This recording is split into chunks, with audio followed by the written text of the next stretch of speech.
Good morning, everyone. Welcome back to Beyond Breakfast. We are in the middle of a festival on Elul, and we spoke about the different challenges that come about during this month. We spoke about God challenging us with the land of Israel, challenging us with the Torah itself, and that if you don't have a clear vision, direction as to where you're going, these challenges can consume you. I remember when I moved to Israel, I had just bought a toaster oven. And you need that. That's how you survive in Israel, right? And it broke like 3 months in. And then, I got a washing machine. And 3 months in, the washing machine. These are all brand new, appliances in the house.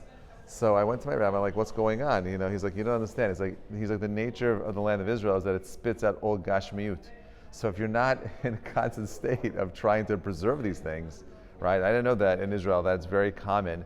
That you have to pour lemon juice every couple of months into your washing cycle just to clear out or vinegar, whatever it is, to clear out the pipes because there's so much limestone in the water that eventually builds up and it clogs the whole entire system, right? So just the nature of the land itself is that it doesn't really, it's a place for spirituality. It's a place for real growth and depth, and therefore, when we think about the challenge, we're often frustrated by the challenge because why is it so difficult? But the beauty of the land of Israel is that the challenge itself is what makes it great. It's kind of like, when the Holocaust survivors and those that came to Israel right after World War II, and the Brits were ready to give over the land, the Brits were laughing, like there's no way these people are going to survive. There's no water here. There's no agriculture. Now, it's interesting that today, like almost 80 years later, water and agriculture are the two number one exports of surplus in the land of Israel. They're the number one exporter of water, and one of the number one exporters of fresh fruits. They've also invented one of the most important staples in salads today, cherry tomatoes. It's like there's so much innovation, and it's because of the land of scarcity, and that pressure of scarcity, the pressure of wanting to survive and to thrive in that land, it forced them to innovate in ways they could. And to reuse every drop of water every time. And every single time. So this is how Rav Dessler sets up this concept of Elul itself. He says the days of awe too are a wondrous gift to Israel. They cleanse us from sin. They open up to the gates of repentance. The words of Rabbi Kiva resound throughout the generations. Happy are you, Israel. Ashrechem Yisrael. Before whom do you purify yourselves, and to who purifies you? Your Father in heaven. But even this tremendous gift is not free of danger. In the Slichot, right, as well as Yom Kippur, we say the Vidui many times. We must be on our guard lest our confessions turn to insolence, God forbid. If we recant our sins before God without even a blush, again, when reciting one's sins, there's the danger that one's imagination, one might dwell in the sin, and instead of rejecting it, he might come to desire it over in one's heart again.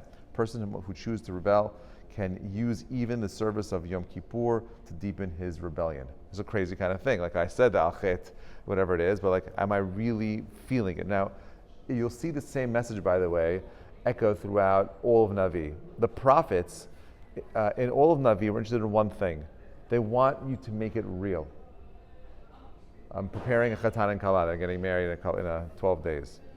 And I told them, you're getting married, and the wedding itself is often a distraction because you think the goal is to get married, right? The goal is the wedding, right? It's the obstacle. Right, but it's about two people truly becoming one. It's about recognizing that your identity now is going to expand, include somebody else's identity, and that doesn't come intuitively. Like if you're going to wait for everything to happen the same way you guys found each other, you waited, you found each other. There's a connection, there's attraction, there's emotions.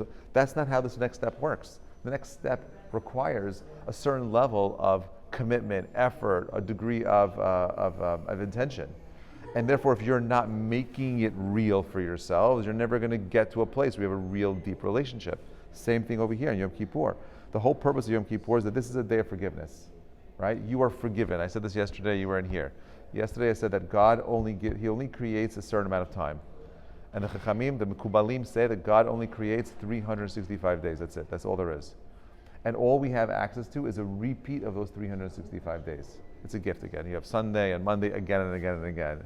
May, June, July, again and again and again. All we have is a repeat of the whole entire thing. Now, what we do with that time, right, is up to us. On Rosh Hashanah, you are judged for everything that has happened up until that time. But in reality, we say, Ba'asher Husham. God is not judging you for the whole entire year. He's judging you on that moment for the coming year.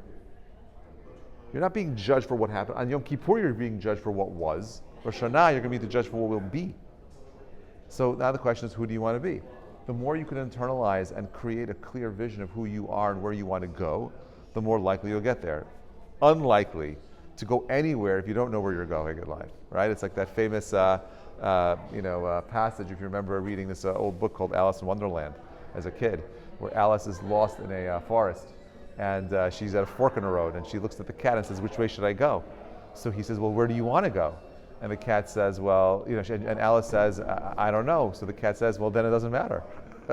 If you don't know where you're going, it doesn't matter which direction you're taking, right? And therefore, the way in which we end up going to the place that we should be going is by creating that vision. Yom Kippur is about internalizing and making it really. He says, I once heard the following story about someone who close to a great Musar personality, had picked up the methodology of Musar thinking and decided to devote some time to reflecting on the value of self-denial.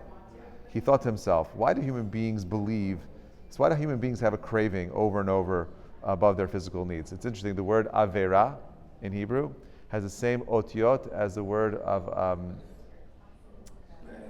areva, right? So you have this concept of something that is sweet, right, and something that is a sin. Chet means missing the mark, right? Mitzvah is about connecting to God's will. An avera is when you are separating yourself or doing a chet, which disaligns you from, is that a word? It's not, but it is right now. So it unaligns one from their connection to the Borei Olam, to God, and now they have to figure out a way of realigning themselves. So he's figuring out, why does this happen? Why do we lose ourselves to our cravings?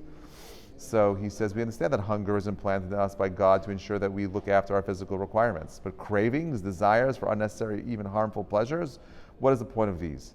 Then a true Musar insight dawned upon him. It must be, he mused, that God has implanted in us these unnecessary cravings as a challenge. They give us the opportunity to exercise self-control, which is what enables us to rise to the highest spiritual levels. He thought at the moment that he had gained a clear perception of the nature of morality and the supreme value of self-denial. But at the same moment, his eyes fell upon a box of chocolates lying open on the table, and he was partial to the chocolates, but unfortunately he suffered from diabetes. But he craved that chocolate, and at that moment he wanted the chocolate more than anything in the world. This part's important because everyone's talking loud right now, right?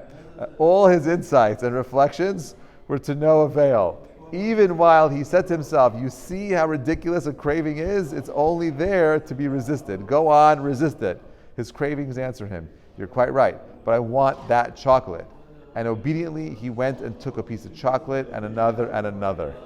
Some can know with the most clarity what is right, and yet he will do the opposite. One can knowingly choose evil, which is kind of a scary kind of thing. If you think about it like this, if you ever watched any interviews of like these elite, Navy SEALs, we know that Navy SEALs are not the highest order of military personnel. The highest order are the Delta Force, but you're not allowed to talk about them. They don't even exist. Delta Force are like 5 people that you drop them anywhere in the world and they could disrupt the whole entire country very quickly. They're like super elite. They're everything the Navy SEALs plus, right? That's like the highest level of like army training. Now these guys will tell you that the nature of the body is that you don't want to do anything. You want to be comfortable. The nature of the body is to be comfortable. We want to do what's convenient. We want to indulge in our pleasures. We want to have those comforts. But they'll tell you that the mark of a great man is someone who, recognizing that when you're overcoming the challenge, right, that is where the mark of man begins. The greatness comes from recognizing that I can resist. It's through resistance training that you become something more. Whenever we feel like giving up, just know that you've only depleted 30% of your energy. The body wants to preserve its energy. It wants to preserve everything that's happening, all the motor functions, everything that's happening. So what does it do? It gives you this false perception that it's too much. I got to slow down. I got to stop over here. It's not true. Think about that. You've only hit 30% of your reserve energy. You have 60% more to go. You push a little bit more. 70% a little bit more. I always say 10% at the end for like whatever reserve, because when your phone battery's at 10%, you want to like anyway. So you have that opportunity of kind of like double clicking, and asking yourself those real questions. Number one, who am I? Where am I going? What do I want the year to look like? And am I pushing hard enough against the resistance, the challenges that I find myself facing every single day. Tomorrow, Be'ez Hashem, He's going to give us what He thinks is the remedy, the cure to this whole entire challenge of desire and whatnot. Have a great day, everybody.